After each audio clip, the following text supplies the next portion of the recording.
dans la Constitution américaine, il n'y a rien qui dit que quelqu'un qui a un dossier criminel ou même qui fait de la prison ou même qui est en prison ne peut pas devenir président des États-Unis.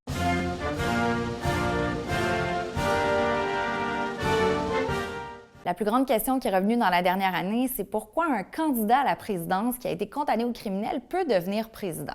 En fait, c'est que dans la Constitution américaine, il n'y a rien qui dit que quelqu'un qui a un dossier criminel ou même qui fait de la prison ou même qui est en prison ne peut pas devenir président des États-Unis. L'autre grande question, quelle est l'immunité présidentielle et c'est quoi son étendue surtout? Selon une décision de la Cour suprême qui a été prise dans les derniers mois, l'immunité présidentielle est très grande, très large.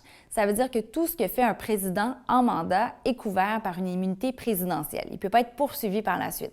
Ce qui est du domaine personnel, il peut y avoir des poursuites. Pour ce qui est des procès et des poursuites, quand on est en mandat, quand un président est à Maison-Blanche pendant 4 ans, il ne peut pas être poursuivi. Il n'y a pas de procès qui sont possibles, il y a une immunité totale parce qu'on comprend, il doit faire son travail.